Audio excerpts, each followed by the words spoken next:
Welcome to শৈবাল trading. আজ কোথায় কি ট্রেড করেছি একটু সেটা নিয়ে একটু আলোচনা করা যাক।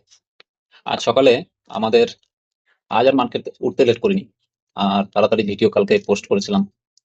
তো আজ সকাল সকাল মার্কেট ওপেন হওয়ার পর যেহেতু দেখলাম গ্যাপ ডাউন ওপেন হয়েছে, তো আমি এটা বাই পজিশন করার জন্য চিন্তা ভাবনা করে রেখেছিলাম। এইসব এরিয়াতে এতদূর পর্যন্ত এটা ক্যাপচার করবে। আপনারা কিন্তু কালকের ভিডিও আমি লিঙ্ক ডিসক্রিপশন বক্সে দিয়ে দিব, দরকার হলে একবার দেখে নেবেন যে প্রেডিকশন গুলো যেটা দিয়েছিলাম প্রায় একদম সেরকমই হয়েছে। তো এখানে কি হলো যে মার্কেট কল অপশনের দিকে কোনো একটা মুভমেন্ট হয়নি, হলে পরে প্রথমেই ফার্স্ট ক্যান্ডেলের মধ্যে একটা মুভমেন্টাম দেখতে পেতাম, ব্রেকআউট দেয়নি অপশন প্রাইসে, তো আমি ট্রেডটা করিনি। এইভাবে কিন্তু আপনারা ডিসিশনটাও নিতে পারেন যে অপশন প্রাইস যখন ব্রেকআউট যদি না দেয় তো থেমে যান, ঠিক আছে। তো ওখানে জবরদস্তি ট্রেড করার কোনো দরকার আমার মনে হয় নেই। তো যাই হোক, তো তারপর যখন মার্কেট এখানে হিজিবিজি করা শুরু করলো, আমি একটা কল অপশন সেল করেছি। কল অপশন সেল করে এর ওপরে আমি একটা স্টপ লস রেখে দিয়েছিলাম। তো স্টপ লসের আজ আমার একটু ভুলে গেছে লিটল বিট, এই পয়েন্টের জন্য আমার স্টপ লসটা হিট করে। তো একটা লটেই সেল করেছিলাম, কারণ আপনারা জানেন ভালো করে অপশন সেলিং করতে বেশ ভালো ক্যাপিটালের দরকার হয়। তো আমি 3 থেকে 4টা অপশন সেল করার মতন ক্যাপাসিটি রেখে চলি। তো আজ একটা লটই সেল করেছিলাম। তার পরক্ষণে আমি কিন্তু পজিশন বানাইনি, যেহেতু মার্কেট ফল করলো, রিটেস্ট হলো।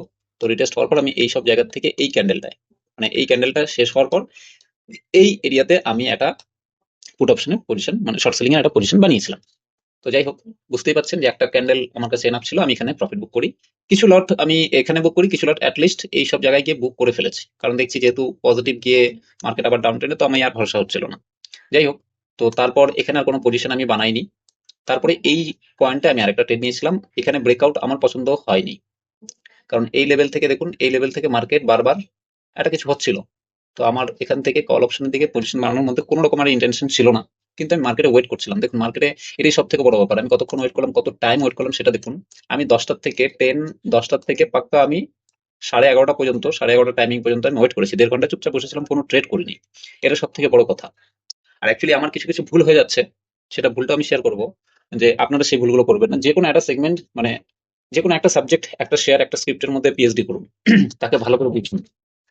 লাখ টাকা ডেলি কামানোর দরকার নেই, মিনিমাম প্রফিটটা যেন ডেলি দিন হয়ে যায়। নিফটিতে আমার প্রত্যেক দিন কোনো না কোনো একটা প্রফিট চলে আসে, যদি মার্কেটে লিটল বিট কিছু একটা মোমেন্টাম হয়। কিন্তু কিছু কিছু প্রবলেম আমার হয়ে যায়, সেটা হচ্ছে হলো ইকুইটি ক্যাশ গুলোতে দেখতে গিয়ে আবার হয়ে যায়। তো আবার ইকুইটি ক্যাশ যদি আমি করি তো আমি নিফটিতে ঢুকি না। তো কয়েকদিন, দুই একদিন এরকম আমার ভুল হয়েছে, তারপর থেকে আমি আর ঢোকা বন্ধ করে দিয়েছি, মানে এইসবের মধ্যে পজিশন বানানো বন্ধ করে দিয়েছি। তো তারপরে এখানে একটা পজিশন হয়, কিন্তু এখানে আমি ছোট্ট প্রফিট করি, বেশি প্রফিট করতে পারিনি। তো তারপর এই লেভেলে একটা, এই জায়গাটায়, এখানে অ্যাকচুয়ালি এই বড় মুভমেন্ট যখন হয়েছে, তো আমি অ্যাকচুয়ালি এখানে এইসব এরিয়াতে ধরেছিলাম। এই এরিয়া যখনই এসেছে আমি প্রফিট বুক করে দিয়ে বোকা হয়ে গেছি, কারণ আই থিঙ্ক সেটা প্রফিট ট্রেড হয়েছিল 100 200-তে, 200 কি 201-এ। সেটা 201-এর থেকে 238 গেছিল প্রিমিয়াম, আর আমি বুক করেছিলাম 210-এর আশেপাশে। তো মনটা একটু খারাপ হয়ে গেল। তারপরে যখন মানুষ ওভার ট্রেডিং করে না, এটাই হলো প্রবলেম। তো এখানে ওভার ট্রেডিং আমি করিনি, না করলেও এখানের এই প্রাইসে আমি আমি বোধহয় সেটা আবার একই সেম প্রাইস 220 কি 219-এ বাই করেছিলাম এখানে। তো স্টপ লস আমার খাইনি, মানে স্টপ লসটা হিট করেনি বটেই, তবে এইসব, এই জায়গাটায় সম্ভবত আমি, এই জায়গাটায় আমি সম্ভবত এক্সিট করে দিয়েছি 2-3 পয়েন্ট। আমি জানি না কেন পুট অপশনটা যখন আমি এখানে, মানে জানি কারণটা, কথাটার মানেটা হচ্ছিল এরকম, যে ইনস্ট্যান্ট তখন যেটা হচ্ছিল যে হ্যাঁ মার্কেটে মুভমেন্ট হচ্ছিল না, তো আমি এটা বুঝতে পেরেছিলাম যে প্রাইস একটু করে অ্যাডজাস্ট হবে। আমি এখানে যেই প্রাইসে বাই করেছি অপশন, তার আগেই ছিল, মানে ইন্ডেক্সের মুভমেন্ট হয়নি, তথাপি কিন্তু আমি কষ্ট কষ্ট চলে এসেছি। তো এতে আমার একটা, এই সব ক্ষেত্রে কি হয়, প্রাইস পরে অ্যাডজাস্টমেন্ট হয়, প্রাইস অ্যাডজাস্টমেন্ট হলে পরে তখন কিন্তু আরো বেশি লসটা হয়। তো আমি এইসব দেখার পরে আমি এক্সিট করে দিয়েছি। এটাও আপনি দেখুন, এইসব জিনিস যেগুলো না ছিল ট্রেড করতে করতে আপনার লাইভ মার্কেটের এক্সপিরিয়েন্স থেকে এটা হবে, একদিনে হবে না। আর তারপরে আমি আর কোনো ট্রেড করিনি। এখানে একটা কল অপশন পজিশন বানানোর ইচ্ছে ছিল, কিন্তু আর মানে কল অপশন বানানো নয়, যেহেতু মুভমেন্ট হচ্ছিল না, তো আমি একটা শর্ট সেলিং এর এই পুট অপশনের শর্ট সেলিং এর চিন্তা ভাবনা করেছিলাম, তো করিনি আর। তো এখানে আমি ট্রেড শেষ করে দিয়েছি, আর কোনো ট্রেড করিনি। তবে একটা বড় একটা মোমেন্টাম হয়েছে পরের দিকে, তো আমি এখানে আর কোনো কিছু করিনি। দেখুন পজিশন খুব সুন্দর হয়েছে। এবার দেখি কালকে কি কি হতে পারে এবং কিরকম ভাবে হতে পারে। আমরা একটু প্রথমে ওয়ান ডের ক্যান্ডেলটা দেখে নিই, ওয়ান ডের ক্যান্ডেলে কি কি তৈরি করেছে, আর এইসবকে আমি ডিলিট করে দিই। আমরা নেক্সট এর হিসাব মতন করে একটা সাপোর্ট এবং রেজিস্ট্যান্স জোন আপনাদের সামনে এটা ড্র করার চেষ্টা করব। তো এখানে একটা জিনিস আমরা দেখবো, প্রথম কথা হচ্ছে হলো, দেখুন মার্কেট ওভারঅল এখন এই এরিয়াটা একটা ভালো একটা সাপোর্টের কাজ করবে। যদি নিফটি 20, মানে ইটিএফ এ যদি পজিশন বানানোর হয়, এখানে প্রফিট বুক করে আমরা এখান থেকে 2-3% এইসব লেভেল থেকে আমরা কিন্তু ইনিশিয়েট করতে পারি। মানে লেভেলটা হচ্ছে 25,200 এর আশেপাশে থেকে নিফটি 20-এ আমরা ইনিশিয়েট করতে পারি পজিশন নিয়ে, ঠিক আছে। তো এখন আমাদের এই লেভেলটা কিন্তু একটা সাপোর্টের কাজ করবে, যেহেতু একটা বড় ভলিউম নিয়ে মার্কেট উপরে উঠেছে, একটা সাপোর্টের কাজ করবে চোখ বন্ধ করে, ঠিক আছে। তারপর আমরা একটু 3 আওয়ার্স এর ক্যান্ডেল দেখে নিই কি বলছে। 3 আওয়ার্স এর ক্যান্ডেল বলছে মার্কেট এখানে একটা সাস্টেন করছে। এখানে আমি পিভটটাকে একটু সরিয়ে দিই। এই এরিয়াতে সাস্টেন করছে। তো যদি ফল করে তাহলে পরে আমরা বড় ফল যদি করে তাহলে পরে 25,450 পর্যন্ত ওয়েট করতে পারি। যদি বড় ফল হয় এই লেভেলকে 850 কে ব্রেক করে তাহলে। আর 2 আওয়ার্স এর কোনো কিছু একটা তৈরি করবে কিনা বলা মুশকিল। আগে তৈরি করুক তারপর দেখা যাক। আমাদের এই পজিশনের মধ্যে গেলে যাওয়ার পর তো আমাদের নেক্সট এই সাপোর্টেই দেখা যাচ্ছে, এই সাপোর্টের মধ্যে কাজ করবে। এখন প্রিভিয়াস ডের হাইয়ের ওপর আমাদেরকে বেস করে একটু চলতে হবে।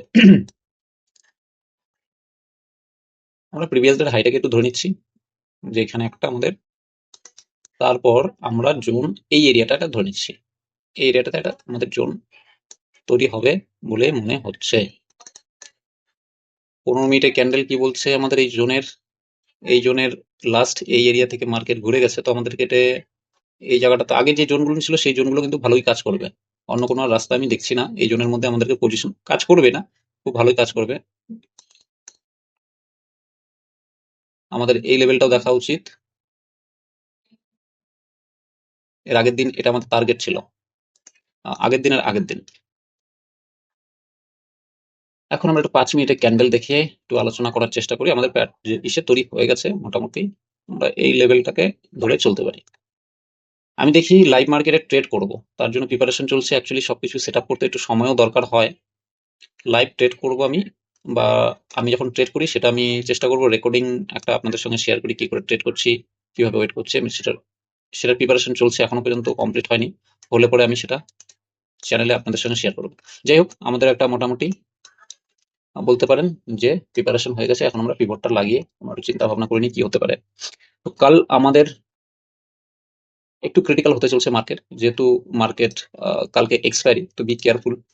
মার্কেট এইসব লেভেল থেকে যদি ব্রেক করে, মানে কস্ট টু কস্টই ওপেন হয়, তাহলে তো নর্মালি আমরা এতটুকুর জন্য প্রথমেই সাপোর্টের জন্য কাজ করব। সেটা সাপোর্ট হচ্ছিল 25,980। এই লেভেল থেকে মার্কেট একটা রিভার্স ব্যাক যেতে পারে। এই লেভেলকে সাস্টেন করে যদি ব্রেক করে তাহলে 25,950। তারপরে যে লেভেলটা আমরা দেখতে পাচ্ছি সেটা 25,020 থেকে 25,900-র মধ্যে আমাদের কিন্তু একটা লেভেল হতে পারে। মার্কেট যদি গ্যাপ আপ ওপেন হয় তাহলে পরে কিন্তু আমাদেরকে এই গ্যাপ আপ যেখানে ওপেন হোক না কেন, আমাদের এটাকে সাপোর্ট হিসেবে ধরে কাজ করতে হবে। সেম টু সেম প্রসেস, এখানে ওপেন হোক বা এখানে ওপেন হোক, যদি সেলিং পজিশন তৈরি করি তাহলে পরে আমাদেরকে কিন্তু এটা এই হিসাবেই করতে হবে, এটাকে সাপোর্ট হিসাবে। আর নেক্সট মার্কেট যদি গ্যাপ আপ ওপেন হয়ে ওপরে যায় তাহলে আমাদের ম্যাক্সিমাম টার্গেট এই ক্ষেত্রে থাকতে পারে, আমাদের ম্যাক্সিমাম টার্গেট থাকবে 80, 26,080 থেকে 85 একটা লেভেল থাকবে, আর 26,120। এই দুটো লেভেলের মধ্যে ম্যাক্সিমাম কালকের দিন আশা করতে পারেন, যদি এটা মার্কেটে আপ ট্রেন্ডের মোমেন্টাম হয় তাহলে। তবে ট্রেডিং করার আগে নিজেদের সেট আপ বা নিজেরা যেটা দেখে করছেন সেটাও মানবেন। এটা নয় খালি সকালবেলা উপরে ওপেন হওয়ার পর সঙ্গে সঙ্গে বাই করে দিলেন, একটু মার্কেটকে সেট আপ হতে দিন তারপর ট্রেড করুন। দ্বিতীয় কথা, যদি মার্কেট একটা গ্যাপ ডাউন ওপেন হয়, এইসব লেভেলের মধ্যে যদি মার্কেট ওপেন হয়, লেভেল বলতে আমাদের যদি এইসব লেভেলের মধ্যে একটা ওপেন হয় তাহলে পরে আমাদের 980-র যে লেভেলটা রয়েছে এটা যদি ব্রেক করে উপরে যায় তাহলে পরে আমরা 26,040 পর্যন্ত বা 35 পর্যন্ত আমরা ওয়েট করতে পারি, এটা প্রফিটেবল জায়গা থাকতে পারে। এই ক্ষেত্রে যদি মার্কেট ডাউন ট্রেন্ডের দিকে মুভ করে তাহলে পরে আমাদের 920 থেকে 900 পর্যন্ত আমাদের এই সাপোর্ট জোন কাজ করবে। তো এর থেকে বেশি যদি আবার গ্যাপ ডাউন ওপেন হতেই পারে, আমরা চিন্তা ভাবনা করে নিচ্ছি, কারণ এটা আমাদের একটা সাপোর্টের প্রিভিয়াস ডে লো। এইসব এরিয়াতে কাজ করার পর তাহলে কিন্তু আমাদের এই যে 25,850 এই লেভেলটাকে কিন্তু আপনারা ইগনোর করবেন না। ভেরি ইম্পর্টেন্ট জোন, ঠিক আছে? তো এটাকে ইগনোর করা উচিত হবে না। দ্বিতীয় আমরা দেখে নিচ্ছি যে ব্যাংক নিফটিতে কি হতে পারে। ব্যাংক নিফটি আজকে বেশ খুব একটা ভালো মোমেন্টাম হয়নি, সাইড ওয়েসি ছিল। কালকে দেখুন এইসব লেভেল আমরা তৈরি করে রেখেছিলাম, আজকে ওই লেভেলের উপরে আমরা একটু কাজ করি। মার্কেট সাইড ওয়েসি ছিল, যদি এর উপরে একটা ব্রেক, এই যে লেভেল তৈরি হয়েছে, লেভেল আগে কালকের থেকে তৈরি করা ছিল, এই লেভেলকে ব্রেক করলে পরে আমরা নেক্সটের যে 54,000, 54,250 এই লেভেল, আর তার থেকে আমরা 54,400 পর্যন্ত এই লেভেল পর্যন্ত ওয়েট করতে পারি। 54,400 একটা লেভেল আমরা ড্র করেই রাখি। আর নেক্সট লেভেল হচ্ছে হলো এই লেভেল পর্যন্ত একটা ওয়েট করতে পারি। নেক্সট আমাদের লেভেল এই লেভেল পর্যন্ত আমরা একটা ওয়েট করতে পারি। মার্কেটে যদি মোমেন্টাম কিছু দেখতে পারেন তাহলে এর মধ্যে আপ ট্রেন্ড এর মধ্যেই দেখতে পারবেন। আর গ্যাপ ডাউন যদি ওপেন হয়ে যায়, আমাদের দেখতেই পাচ্ছেন যে আমাদের এই জায়গাটায় একটা ভালো সাপোর্টের কাজ করছে। নেক্সট তো আরেকটা সাপোর্ট রয়েছে, এই সাপোর্ট জোনকে আপনারা কিন্তু ইগনোর করবেন না, কারণ মার্কেট গ্যাপ ডাউন ওপেন হয়ে যদি উপরে যায় তার মধ্যে একটা পোটেনশিয়াল থাকে। অ্যাকচুয়ালি এটা এত মুভমেন্ট হওয়ার জন্যই মার্কেট হয়ে গেছে সাইডওয়েজ, তারপর আর তেমন বেশি কোনো মোমেন্টাম হয়নি। আরেকটা ইম্পর্টেন্ট, এইচডিএফসি ব্যাংক প্রায় আমাদের টার্গেটের দিকে আসছে। আমাদের যারা হোল্ডিং করে রয়েছেন তারা দেখতে থাকবেন। এইচডিএফসি ব্যাংক কিছুদিনের মধ্যে প্রফিট বুক করতেও হতে পারে। তারপর একটা ডাউনফল যদি আসে পরে আমরা আরেকবার পজিশন বানাবো। এই নিয়ে আমাদের এখন পর্যন্ত 2-3 মাসের মধ্যে প্রায় দুবারের মতন, মে মাস থেকে 4 মাস হলো, 4 মাসে প্রায় দুবার পজিশন অলরেডি হয়ে গেছে, সবগুলো প্রফিটেই গেছে। ইভেন আপনারা হয়তো 1 থেকে 2 টাকা হোল্ডিং করার পর 1-2 টাকা বোধহয় লস দেখেছেন, তারপর কিন্তু খুব ভালো একটা প্রফিটেই গেছে। আবার নেক্সট লেভেল যখন তৈরি হবে সেটা আপনাদেরকে ইনফর্ম করবো।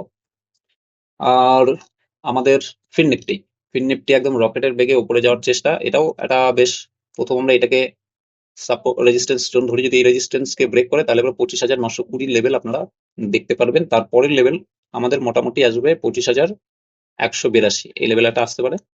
যদি এইসব জায়গা থেকে আমাদের এই লেভেলের নিচে যদি ব্রেক পড়ে তাহলে পরে আমাদের এই লেভেলটাই কাজ করবে 25,900 লেভেল, আর ওটা ব্রেক করলে পরে আমরা এই লেভেলের জন্য ওয়েট করব। মিড ক্যাপটা একটু যদি দেখে নিই ছোট্ট করে, মিড ক্যাপের মধ্যে সুন্দর লেভেলগুলো দেখুন কাজ করছে। তো নেক্সট আমাদের প্রিপারেশন হিসাবে বলবো যে আমাদের নেক্সট এই লেভেলকে ধরে আমরা চলবো। এই লেভেলের মধ্যে যদি আজকের লাস্ট ক্লোজিং এর সময় যে হাইটা বানিয়েছে সেটা যদি ব্রেক করে তাহলে নেক্সট এই লেভেল পর্যন্ত গ্যাপ আপ, এটা খুব বেশি ওপেন হয় না। মিড ক্যাপের মধ্যে আমি দেখেছি, আপনারা যদি দেখেন গ্যাপ আপ গ্যাপ ডাউন খুব বেশি একটা হয় না, প্রায় কষ্ট টু কস্টই বেশিরভাগ ওপেন হয়। একদিন বোধহয় গ্যাপ আপ ওপেন হয়েছে, আপনারা দেখবেন এটার মিড ক্যাপের এই ক্যারেক্টারটা রয়েছে, গ্যাপ আপ গ্যাপ ডাউনের খুব কম পসিবিলিটি থাকে। কিন্তু নিফটি বা ব্যাংক নিফটির মধ্যে প্রচুর পরিমাণে গ্যাপ আপ বা গ্যাপ ডাউন হয়। তো এর মধ্যে হোল্ডিং করাটা হয়তো বোকামি হয়ে যাবে। তো অ্যাকচুয়ালি হোল্ড করা মানে কি গ্যাপ আপ বা গ্যাপ ডাউন এটার আশা করা, যেটার মধ্যে খুব কম গ্যাপ আপ হয়। তো আজ এখানে জাস্ট একটা ব্রেকডাউন হওয়ার পর নিফটিতে যখন পজিশন ছিল তখন এখানে একটা লম্বা একটা প্রফিট দিয়েছে, আর ওই টার্গেট পর্যন্ত এসেছে। তো এটা এনাফ। তো সুন্দরভাবে সুষ্ঠুভাবে ধৈর্য সহকারে বসে ট্রেড করুন, তাড়াহুড়ো করার কোনো দরকার নেই। ভিডিও যদি ভালো লাগে একটা লাইক করে দিবেন, তাহলে পরে আমার আর একটু মোটিভেশন হবে যে আপনাদের সঙ্গে আর একটু ভিডিও শেয়ার করি। আমি লাইভ মার্কেটের ট্রেডিং আর ইকুইটি ক্যাশের ইন্ট্রাডের লেভেলগুলো আলোচনা করার জন্য প্রিপারেশন করছি, সেটাও আপনাদের সঙ্গে শেয়ার করব, আপনারা যদি পাশে থাকেন।